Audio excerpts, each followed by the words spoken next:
discuss about sepsis and septic shock. This will help you not only for your exam, this will help you to understand the present COVID situation also. Why the people are getting into respiratory failure, why the people are getting into shock. So this is a protocol of that. You be with me for an hour. Just we will discuss about this. So sepsis and systemic inflammatory response, that is serious. So one thing is that sepsis from the bacterial side or the viral side, there will be a infection and inflammation. And This conference the will now response be recorded. and the the response the our body or immunity gives to that causes inflammation. So that is systemic inflammatory response.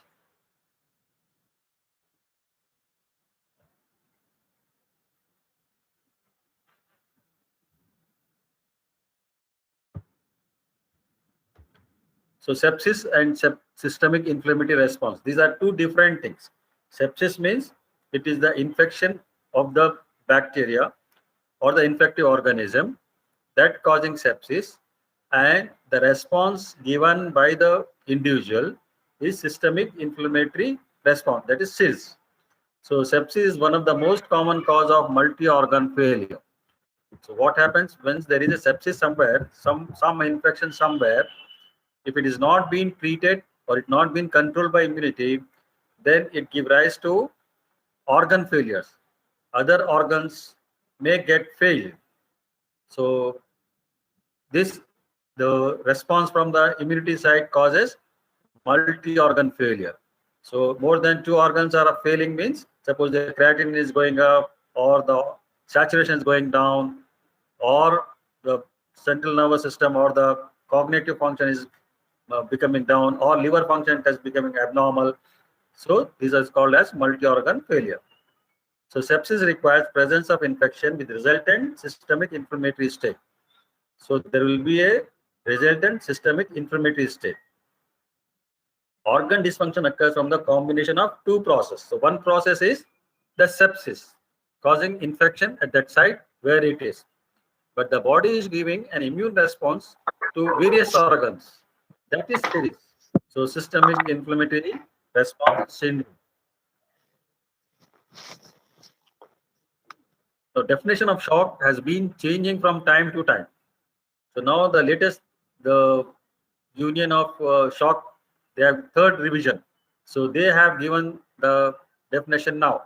So definition of sepsis and septic shock has undergone various iterations. Time to time it is changing.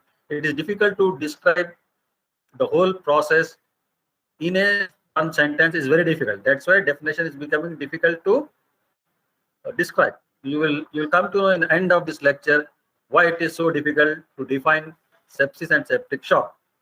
So there is still lack of consensus as to the extent exact wording that reflects its complex multi-system process. So this is a multi-system complex process. So it's very difficult to define exactly the whole process in one or two sentences. So how will you define sepsis? Only sepsis, no shock. Patient with suspected infection who have two or more findings known to have sepsis or septicemia. That is, the patient should have hypotension. The systolic blood pressure should be less than 100. And there should be some altered mental status. So they may having some abnormality in cognitive function. And the respiratory rate should be more than 22. See, even in COVID also, we are checking the respiratory rate more than 22 as an abnormal. And oxygen saturation less than 90 is also abnormal. So the patient may have hypotension, may have altered mental status or tachypnea. Any of these two are conditions are present, then it is called as sepsis. So just to say sepsis, it should be having hypotension and altered mental status, that is Glasgow Coma Scale. So Glasgow Coma Scale you will see for verbal command, eye opening, and one more. So there you will see the three things in that, and you will scale the Glasgow Coma Scale. So tachypnea more than 22. So I will go to the Glasgow Coma Scale. you see eye opening. So the patient is alert and having the eyes open, and it looks to be normal. So the score given for that is the 4. If the eye opening only on speech, when you are calling, he is opening, then the score will be 3. For pain, if you give a stimulus, if he is feeling the pain, score is 2. And no response from either by painful stimuli or by oral command, then it is 1. Then motor response also obeys the commands. If you ask him to lift the leg, he will lift the leg. If you ask you to lift the, so that is the best thing. Obeys command 6. He doesn't obey the command, but localized to painful stimulus. Then the score is 5. So if you give a painful stimulus, there will be flexion. The score will be 4. On painful stimuli, there is extension. So then the score will be 3, 2, and nil. There is no movement. Then it will be 1. So similarly, verbal response. It is oriented or confused. So all these are given like this. And if you add all these things, the normal will be 15. So there is, if it is falling, then that means that patient is having sepsis. Now, if you go back here, so Glasgow Coma score less than 14, altered mental status. That means there is some altered mental status, and this means that the patient is having sepsis or septicemia. So the minimum sum is 3, maximum is 15. So in most of the emergency departments, you will have this scale. Glasgow Coma scale depends on verbal command, eye opening, and motor response. So these 3 are checked and calculated, and the normal response is 15. Now you can also see here how to check that. So you can say hello by his name. If he hears you, opens his eyes, talk to you or not. So can you open your eyes, please? So if it's already open, then it's okay. Otherwise, if it's closed, you can ask him to open the eyes. If there is no response, you can give a stimulus over the trapezius, pinching of the pressing over the trapezius muscle.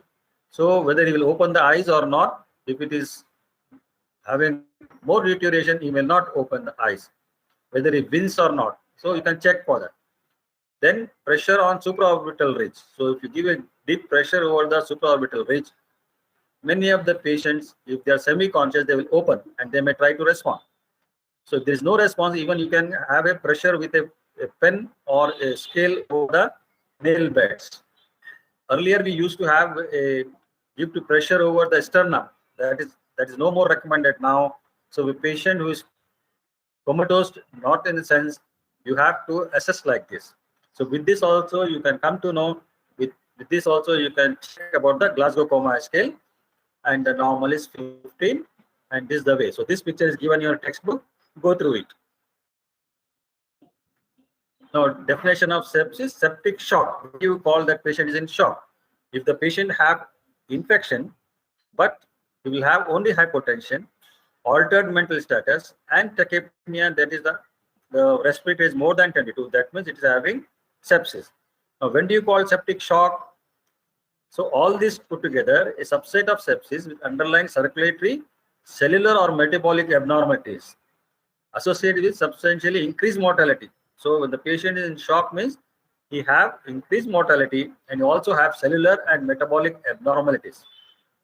So sepsis, and both 1 and 2, persistent hypotension requiring vasopressor and to maintain the mean arterial pressure more than 65. So the patient may need dopamine or dobutamine to maintain the blood pressure, and serum lactate, if it is more than 2, then you call it that as septic shock. So sepsis plus all these 2 should be there. So patient should be in shock, or the BP should be too low, and you have started the catecholamines or vasopressor to maintain the blood pressure, mean arterial pressure more than 65. Or the serum lactate is more than 2 millimoles per deciliter. If these are present, then the patient is in septic shock. Even for PGs also, I'm telling that, see, the specific things you have to answer in your paper. See, last time there is a long question of gram-negative septicemia or septic shock. So these definitions you have to code. So sepsis and both 1 and 2. So the patient should have first the sepsis definition, and again on that, the patient should have vasopressor to maintain the blood pressure and the lactate level. What is this lactate level? See, serum lactic acid is produced whenever there is an anaerobic respiration. When the blood flow is, oxygen is not flowing to the organs or not flowing to the periphery or not flowing to the muscle cells, then the cells, when they're deprived of oxygen, they will have anaerobic respiration. In that process, lactic or lactate is formed or lactic acid is formed. So if that serum lactate is more than, normal is less than 1. So if it is more than 2 millimole per deciliter, that means the person is going into septic shock. So you have to calculate for serum lactate. It can also be diagnosed by suspected infection, an increase of more than 2 points of sequential organ failure assessment. So there is one more assessment. You have seen that one assessment you have seen about the Glasgow Coma scale. There is also a sequential organ failure assessment. So this is a somewhat lengthy and have many things involved in it, and it is expensive to do also. But in ICUs or in AMCs, you can assess by the SOFA scoring, and if the points are more than 2, then you can say that yes, the patient is in septic shock. Now, to have a view of that SOFA score, just look at here. So here the oxygen is the partial pressure of oxygen by FiO2. That normal is more than 400. It is normal, 0 score. If it is less than 400, it is 1. It is less than 300, it is 2. Less than 200, score is 3. So here reverse. If the score is more and more, the patient is very bad. Similarly, platelet counts. Platelet count, it should be more than 150, 1,50,000.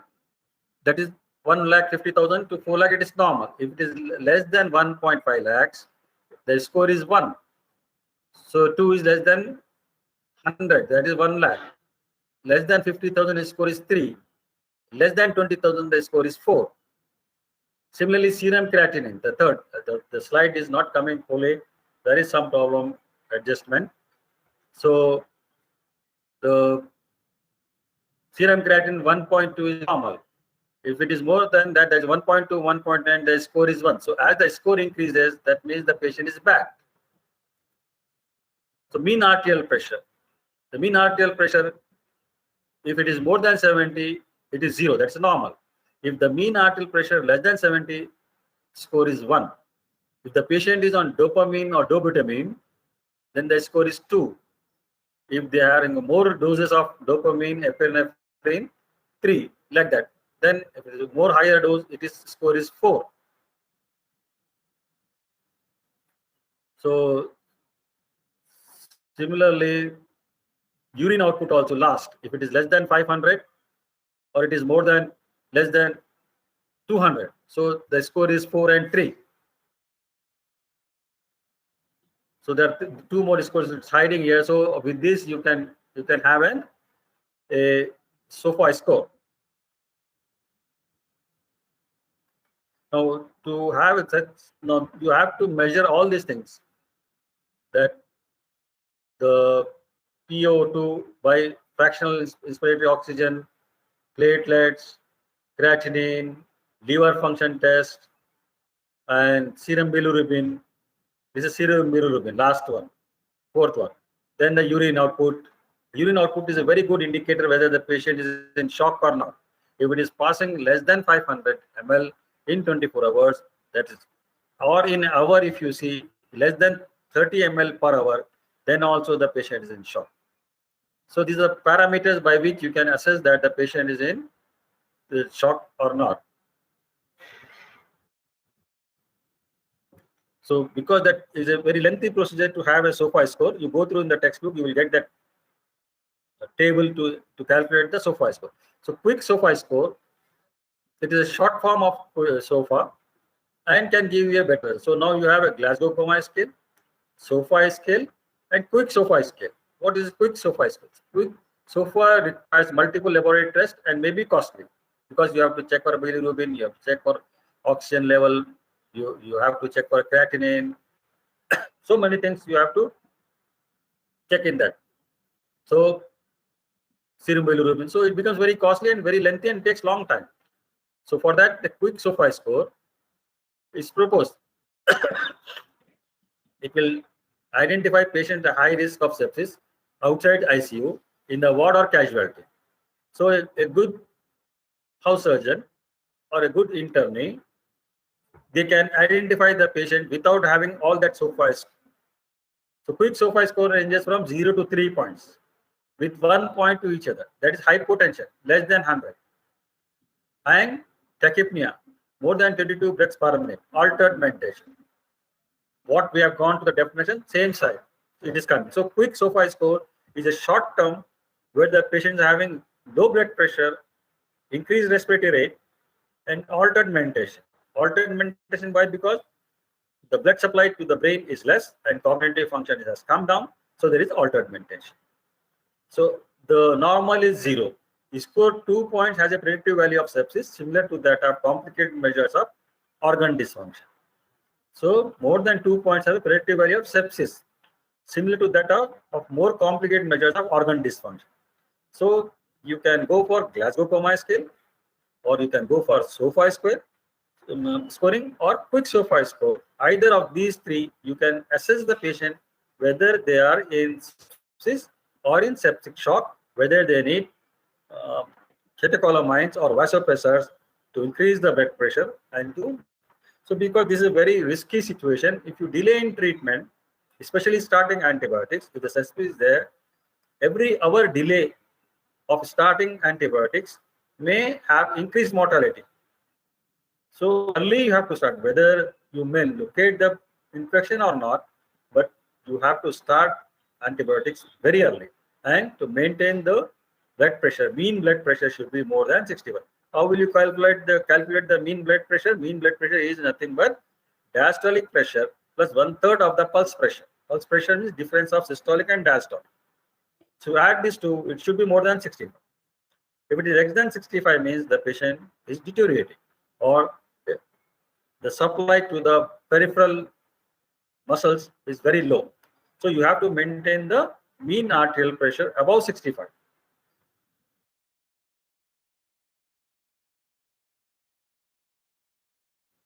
Etiology and pathogenesis of septic shock.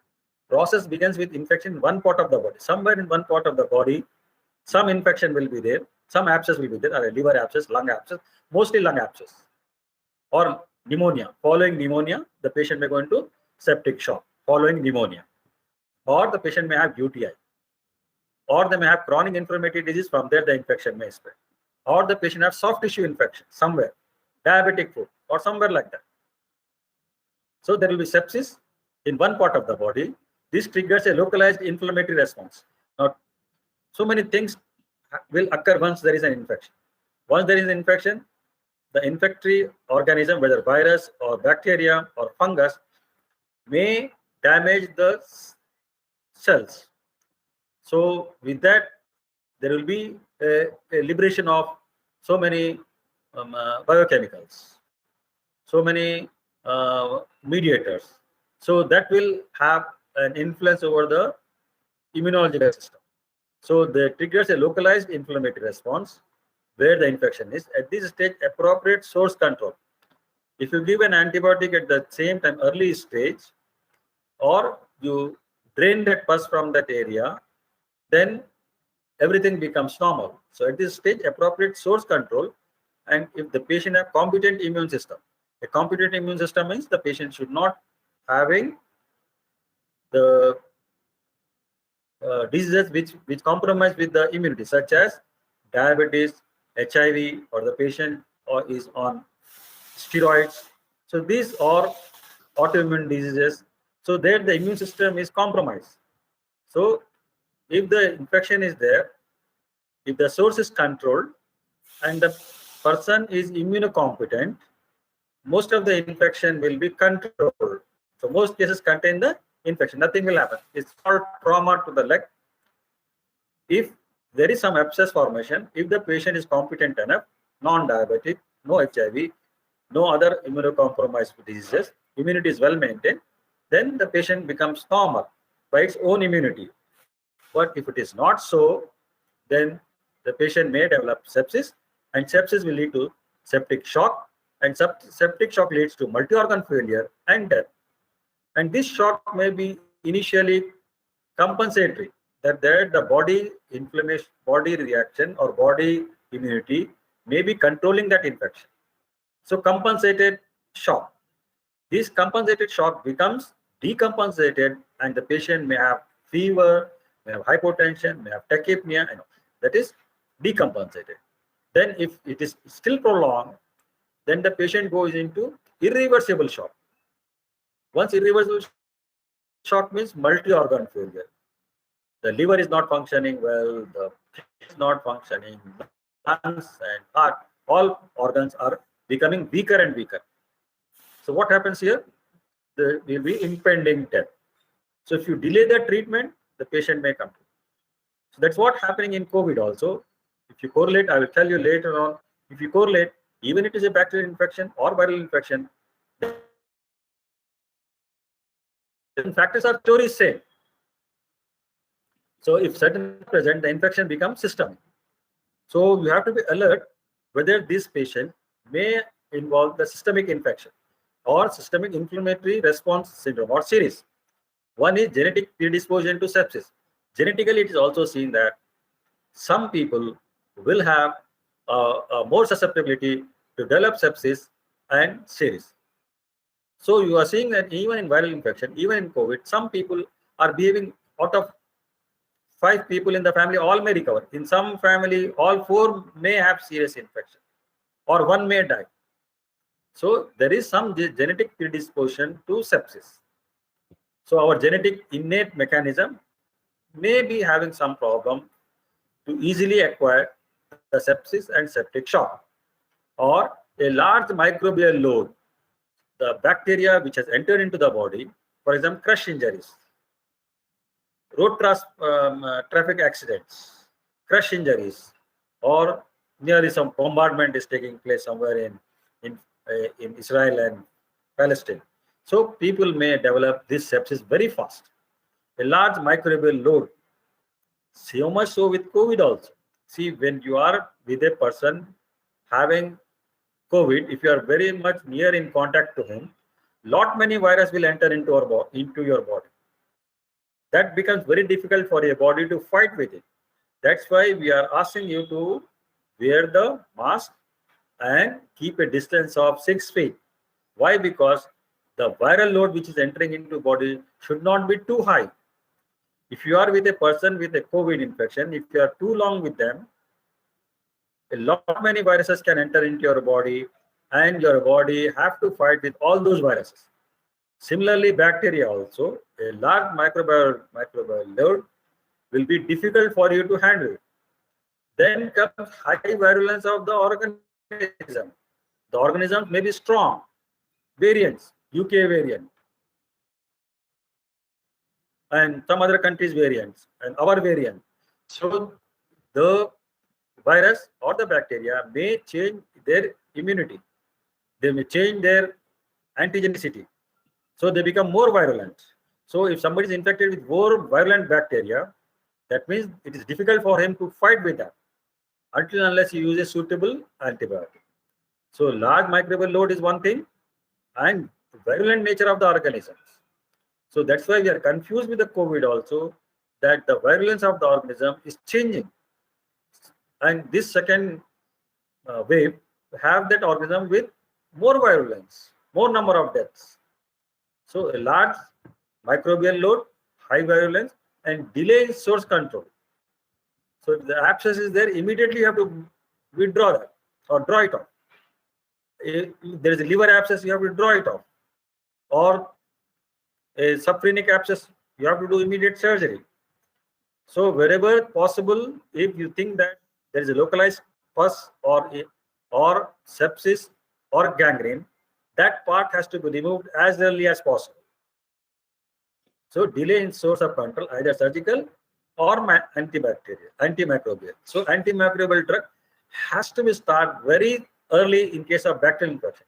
In viral infection, we don't have such a good, what you call, a study about the sensitivity of these drugs to the COVID virus. Of course, we have learned a lot with the HIV virus, because since we have known HIV 40 years, so we know which antiviral drug is effective in HIV. So here we don't know much about this, so we are having a problem to use antiviral drugs, and we are not sure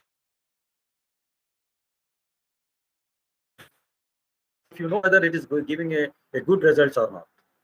So you have, if you know that the antiviral drugs are effective, then it has to be used early, such that the multiplication of that viruses should not take place. But in case of bacteria, we know that. So we can use those antibiotics early, and we can curtail the infection and prevent the septic shock or multi-organ failure or irreversible shock.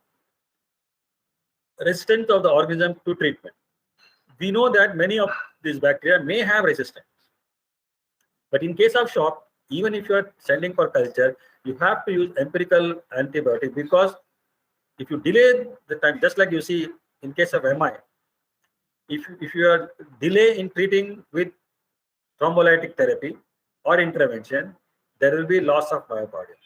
Similarly with stroke, brain stroke, there also, if you delay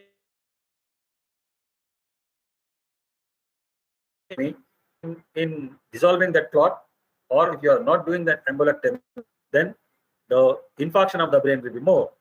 Here also, if you delay in treatment, then the patient may go into shock, then into irreversible shock. How to assess that? You know that. How to assess? Either by the Glasgow Coma Scale, SOFA scoring, or by quick SOFA score. For general experience, when you see that the patient is brought in a semi-comatose patient, delirious patient, irritable patient, BP is low, and his breath rate is high, then there is no need to sit and calculate all this. Immediately, you know that patient is septic shock, and start that treatment as early as possible, and start antibiotic also. So patient factors, some of that I've told you. Immune status, whether his immunity is good or not, already is having diabetes or CAD, or is having tuberculosis, or is having HIV. So whether his immune status is good or not. His nutrition is, now we are concentrating on nutrition after COVID. Whether you are getting all the nutrients and micronutrients and the vitamins to defend the immunity. So good nutrition is important. So it is not the one-day nutrition. Should have good nutrition throughout. And frailty. Suppose already person is weak, asthenic, not taking proper diet due to some reason, because of social status, because of availability, because of ignorance, the person may be very frail. So this again gives that chance for that bacteria or the viruses to infect them. Septic shock. So sepsis can arise from both community-acquired and hospital-acquired infection. Hospital-acquired infections are very common.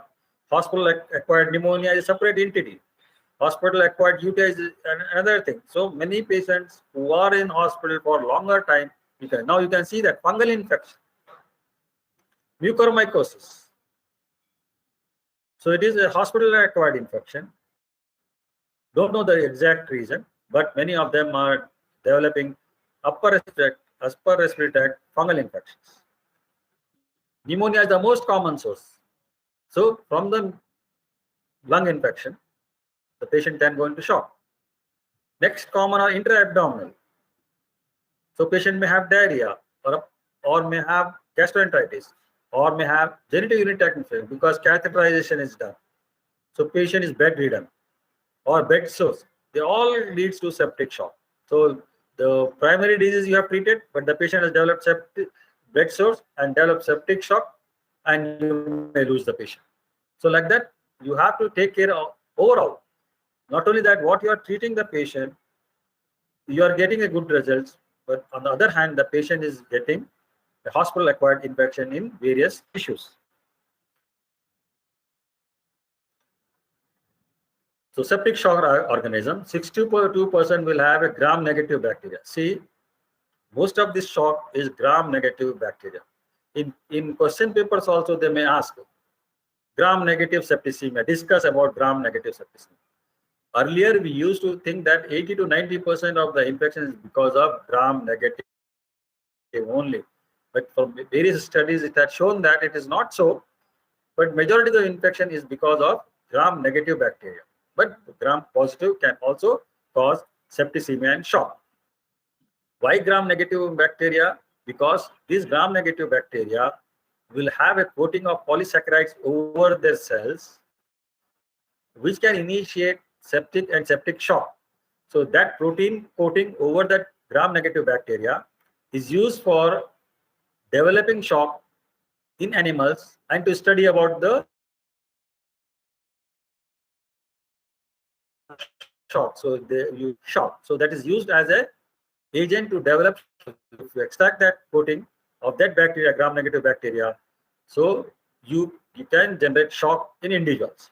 So that is the reason they are very important. So common organism for gram-negative is E. coli, common in the urine and all and the feces, Klebsiella, Pseudomonas organism, aeruginosa, which is seen on the skin. So these are gram-negative, which usually cause sepsis and septic. At least you mentioned in the theory paper. See, many of the students, we feel very pity. They cannot write anything. They just write all the guesswork. So these are the common gram-negative organisms which can cause sepsis and septic shock. 62% of the septic bacterial shock is because of gram-negative organism. 47% of the patient may have gram-positive bacteria, staph and strepto, or pneumonia. So these three in gram-positive, 3 in gram-negative, you have to remember which may cause the sepsis or septic shock, because you should know what antibiotic has to be used, because streptococcus, they are very sensitive to penicillin. So E. coli, you have to go for broad spectrum antibiotic where they have effect over with the gram-negative organisms. Also, Streptococcus pneumoniae, Staphylo may or may not be responsible because they may be resistant with penicillin and penicillin derivative antibiotics. 90% may have fungus infection also. So sepsis may have inflammatory response. Then the patient may have autoimmune immune response, and all this mixed together, they may go into septic shock. So it is not just the bacteria which causes the patient into septic shock or multi-organ failure. It is first the tissue, dead tissue may cause inflammatory reaction. That inflammatory reaction will stimulate the immunogenic reaction. Immunogenic reaction may lead to cytokine storm. That cytokine storm may damage our organs. Or afterwards, in septic infection, patient, our own immunity may also secrete anti-inflammatory substances or interleukin 10, like that. So that interleukin 10 may have anti-inflammatory response. They work like as an steroid. So with that, again, secondary infections. So these are all interconnected and the patient become back to worse. So you have to check for this, and even fungus can lead to, on similar action can be occurring with the viruses also, what you are seeing with COVID virus, coronavirus. Etiology and pathogenesis of septic shock. Mediators are released from the damaged cells. Once there is an infection, suppose diabetic foot, gangrene or something like that, the normal tissue will become inflamed and dead. So this will lead, the mediators are released from the damaged cells. That is alarming. Some mediators are released so that infection will not limit to that foot. It may lead to fever, chills, triggers. So coupled with direct stimulation of immune cells by the molecular patterns of the micro trigger the inflammatory response. So first, the damaged cell will release the alarmins. These are not cytokines. They are different. These are alarmins which are released from the bacteria which is eating away our tissues, causing fermentation, sepsis, fetid smell. So that causes the release of alarmins. Coupled with direct stimulation of immune cells by molecular patterns of microorganisms trigger the inflammatory response. So this alarmins causes inflammatory response. So the neutrophils comes to that. There will be inflammation. There will be redness. So all type of inflammatory response will be seen. Suppose you have some prick injury into your foot, small abscess may be formed. So that's how it forms. That bacteria which is entered with that pinprick, they may be damaging the tissue and releasing the inflammatory response, and alarmins causing the inflammatory response. Now I've told you example, liposaccharide found on the surface of the gram-negative bacteria strongly stimulates an immune response. It's commonly used for research purpose to initiate septic cascade. So in an animal, if you want to initiate a septic cascade, you can use this lipopolysaccharide from this gram-negative bacteria, and that animal may develop shock. So viral and fungal infection can cause syndrome clinically indistinct from bacterial sepsis. So that's what happening with our coronavirus, COVID virus also. They are developing hypotension, they may be causing thrombosis, they may be causing multi-organ failure and small thrombosis in the lung vessels. So many things are happening. We are going to discuss in the future slides. Similarly, non-infectious process like acute pancreatitis, burns, trauma, major surgeries, amputations, drug reactions can give rise to alarmins to release. So in this, there is no bacterial infection as such. Acute pancreatitis, necrosis of the pancreatic tissue, severe burns or trauma can lead to alarmin release and start the inflammatory reaction. So not necessarily bacteria has to be there. Fungal infection, viral infection, or non-infective things, non-infective process can give rise to shock. So these initiate the process of systemic inflammation. So you can see that the shock occurs in sepsis. We are discussing only about the septic shock we are discussing. There are many ways to develop shocks. Acute pancreatitis, severe burns, anaphylactic reaction with penicillin or any other drug. Suddenly fall of blood pressure, suddenly bronchospasm, and patient goes into shock.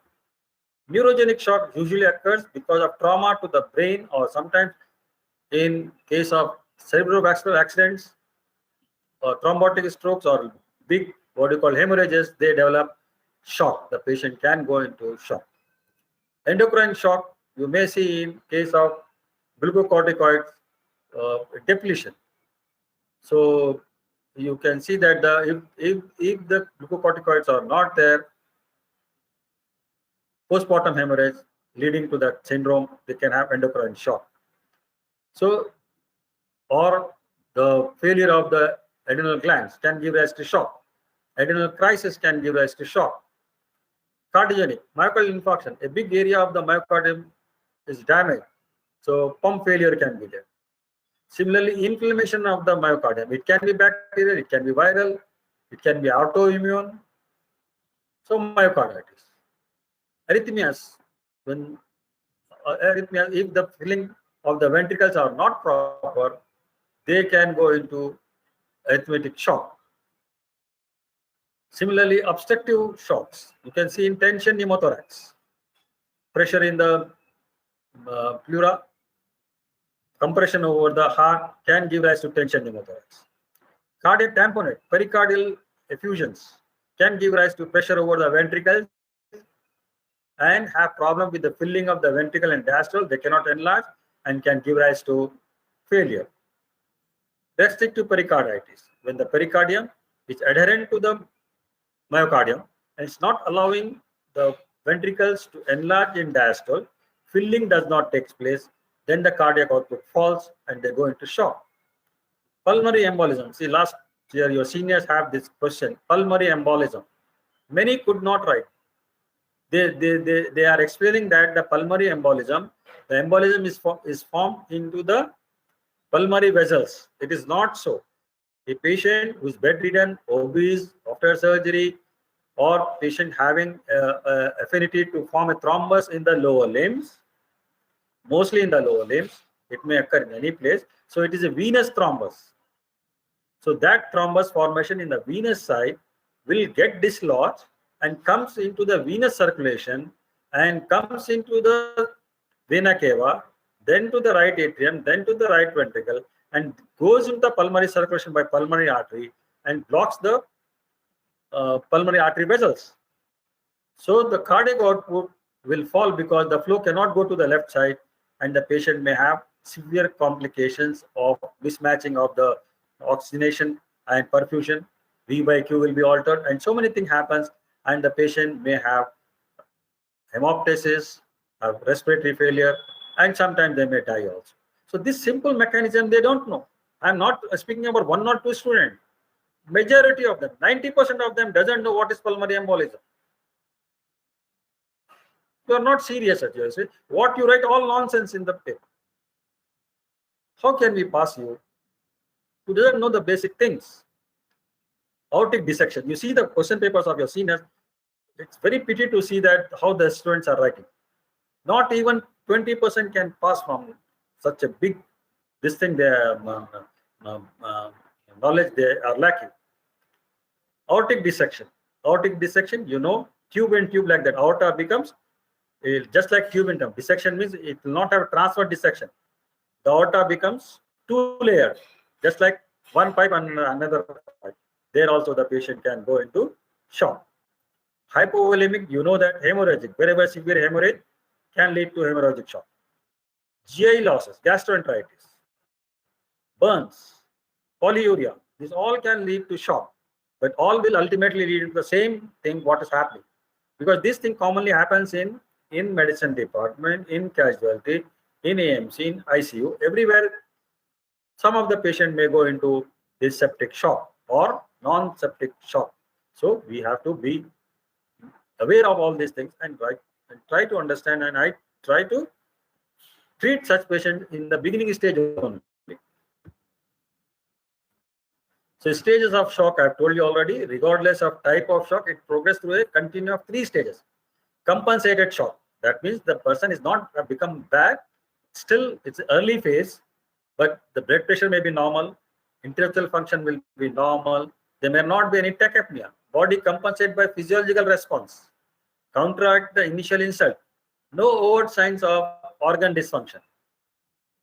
So organ dysfunction will not be there, but the patient may have mild fever or may have a gangrene or may have an abscess somewhere. So it is compensated shock. This shock goes into decompensated. As the host response are overwhelmed, patient transit into true shock. The patient goes into true shock with organ dysfunction. So here again the high risk is there. Third is irreversible shock. Now if the patient have come to us too late or we have delayed in the treatment, nothing can be done. If you keep the patient on ventilator for 15 days also, nothing, they will die. So a person who is treated early and put on ventilator before he develops irreversible shock, there is a possibility that the patient will come back. So the patient goes on ventilator in the last stage. So irreversible shock, untreated patient progress to irreversible shock. Organ dysfunction permanent. Many organs are failing. So multi-organ system organ dysfunction and the patient will die. So we should not allow the patient to go that irreversible shock. Before that only you have to treat the patient. Septic shock, propagation of the inflammatory response. Now the story is like that. See, till now we are blaming the infective organisms or some accidental thing happened to the patient. Now it is from the patient's side. The response what it is given, that will cause much more severe problem than the organism itself. Because multi-organ failure, bacteria is not going there to have a kidney dysfunction or a heart dysfunction or a liver dysfunction. So it is our own immunity making us much worse. So once activated immune cells such as macrophages release the inflammatory cytokines, interleukin 2, interleukin 6 and tumor necrosis factor alpha, which in turn activate neutrophils. So this is the thing happening now in COVID also.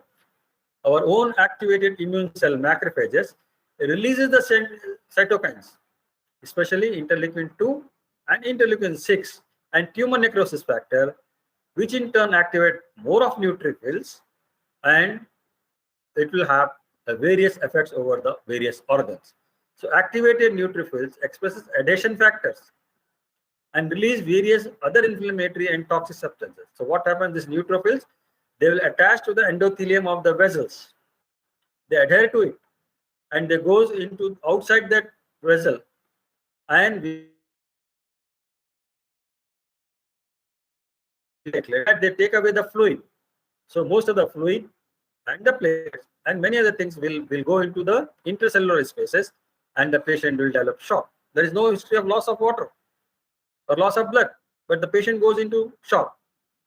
Why? Because a lot of fluid moves from the intravascular compartment to the extravascular compartment. This is what happens even in dengue fever also, dengue shock syndrome, dengue hemorrhagic syndrome. Many students could not write. You don't want to hear, you don't want to learn, but you want to pass the exam. All rubbish. So this, why I have chosen this topic, it will have an explanation to all these diseases. Many, they could not write about the dengue fever. 4 marks course, nothing. What marks we should give to that? Such a bad situation. So activated with excess adhesion factors to release various other inflammatory and toxic substances. To learn, you should have some patience. You should read and come. You should, after that, you should go through your book. See, don't read any other book. Many of the question is from your Davidson, which is not there in notes, which is not there in Indian books.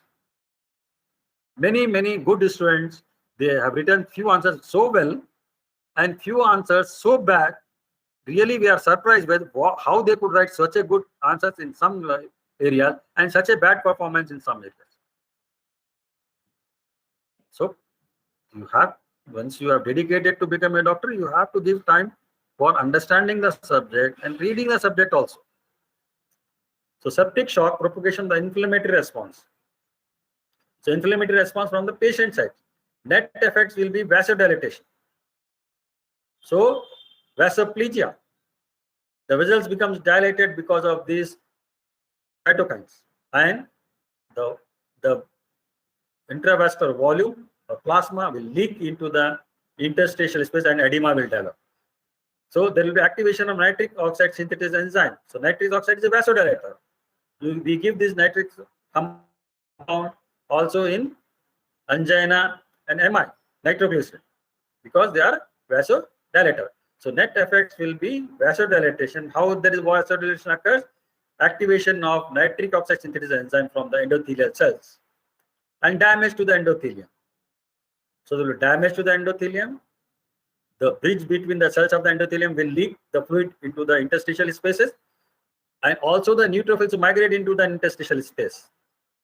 Fluid and plasma will also leak through the damaged endothelium. So there will be hypovolemia. Without loss of water, without loss of blood, they go into hypovolemia because the plasma has leaked into the interstitial space. So you have to infuse with very rapid IV fluid, normal saline. How much you should give? At least 3 points, 1800 ml you should give initially to see whether the patient is in shock or not.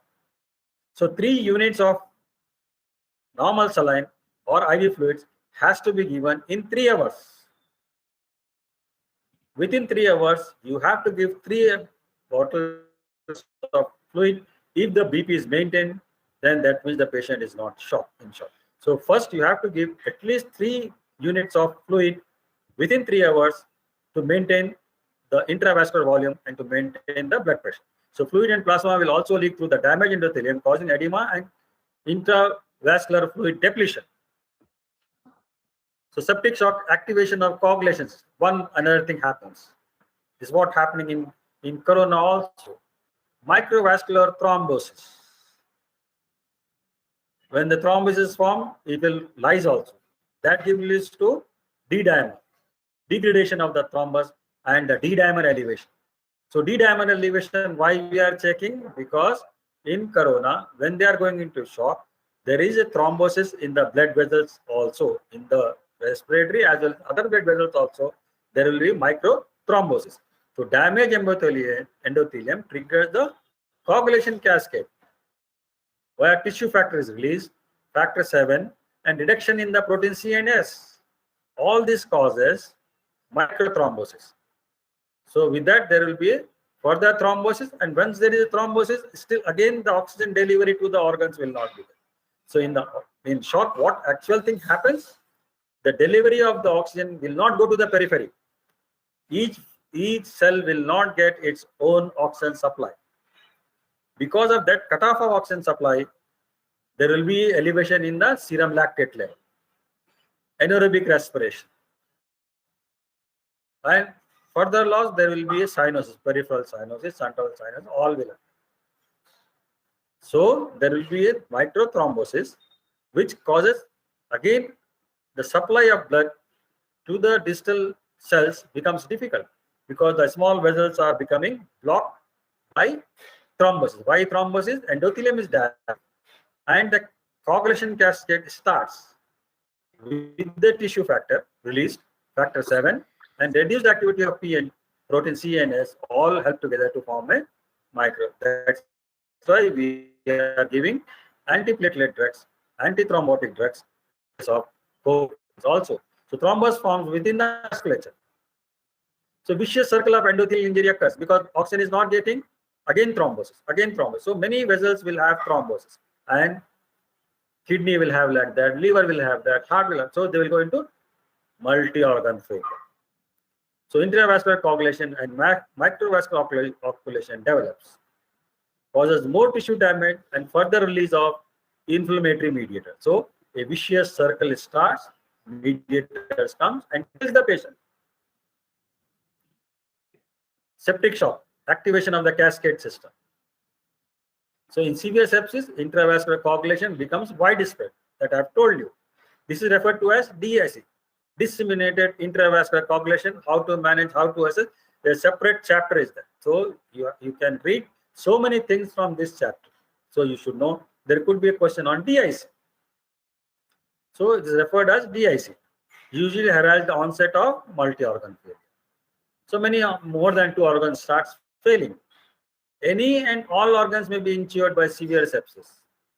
Not only the kidney, creatinine will go up. Not only the liver function will go up. Not only the heart, the ejection fraction goes down. Any organ may fail. Pancreas may fail and give rise to diabetes. Or the intestinal organs may start failing, loss of appetite, and they may have even ischemia and gangrene of the vessel, GI tract also. So any organ may fail, or all organ may fail. Lactate physiology, I've told you, serum lactate is an indicator to measure the patient is in failure or not. So lactate is an excellent biomarker of the severity of sepsis.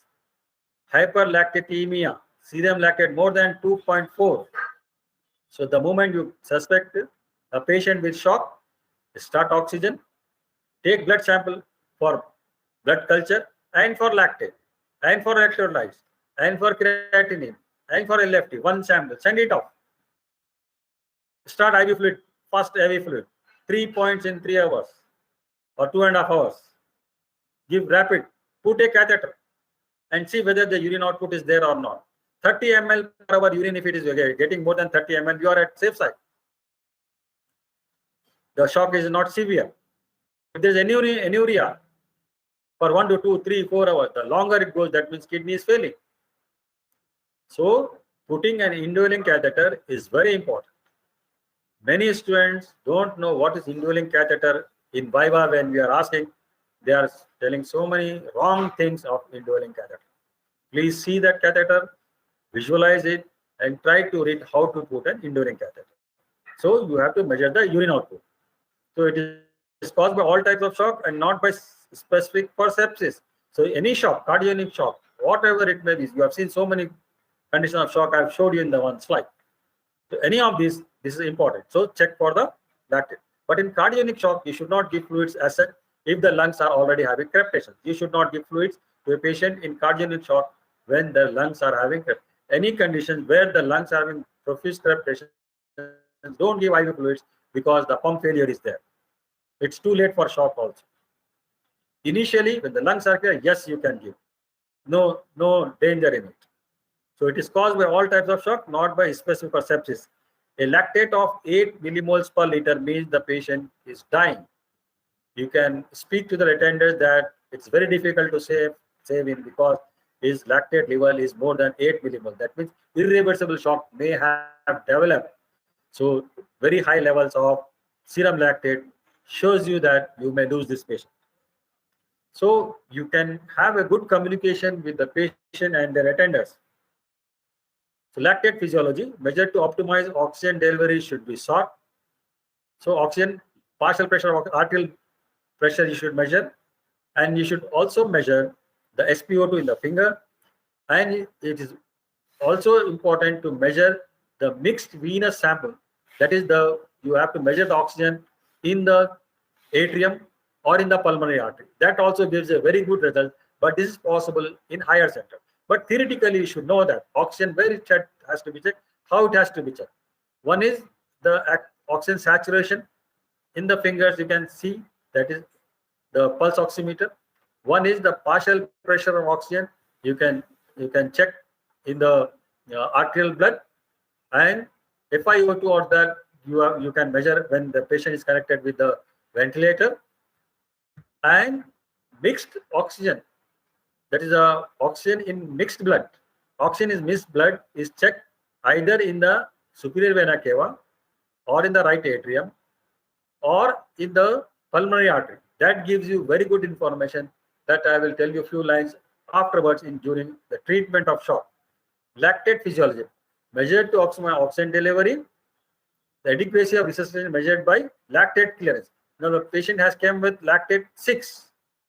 After 4 hours of treatment, if you measure it again, if it comes to 2, that means your treatment is good. Now from 4 it has jumped to 6. That means that your treatment is inefficient or you are lacking something. Your diagnosis is something wrong. You check what is the cause of shock, and your treatment is failing. That indicate. So serum lactate level, if it is measured periodically, it gives you whether you are treating in a better way or not. So this lactate level you can check. So inadequate oxygen delivery causes anaerobic metabolism and causes high lactate level. Tissue hypoxia, ischemic, any tissue hypoxia, again anaerobic respiration leading to high lactate level. Shock from any cause or beta adrenal stimulation by autologous stimulation, or you have added or you have treated with beta adrenergic, because they are vasoconstrictors, they can give rise to high lactate level. Similarly, drugs, adrenaline you are giving, or you are using solvent, beta agonist, beta 1 agonist, beta 2 agonist, if you are using, they also give rise to high lactate levels, because the oxygen supply to the periphery will be less because of vasoconstriction, because of this catecholamines. Excess muscle activity, extreme exercise can give rise to excess tissue production because oxygen supply will not be sufficient when they are in severe exercise, so high lactate levels. Similarly, other drugs can also cause. Metformin causes lactic acidosis. Thiamine causes lactic acidosis. Hematological malignancies or antiviral drug can lead to high lactate level. This lactate level will be removed from liver. If the liver is not functioning, inadequate clearance, again the lactate will go up. Some people with some congenital enzyme defects also, they may have high lactate level. So high lactate level is helpful for diagnosis and to suspect all these things, and also helpful for treatment aspect also, whether the response is good or not. Pathophysiology of organ damage sepsis. So macrovascular also damage could be there, microvascular or cellular level. So organ damage of the sepsis can occur at macrovascular level. Macrovascular level, there will fall of blood pressure. There is a transmission of fluid intravascular to the extravascular. So patient will have hypovolemia. So macrovascular complication severe hypovolemia, vasodilatation, and the patient may have septic cardiomyopathy. There is the myocardium will become weak because of these things which are released from the mediators. They may have cardiomyopathy. The muscles become weak without any ischemia to the ventricles. They may become weak to have a good cardiac output. Hello? Okay. 1 minute. Yes, sir. I'm stopping now. In the class.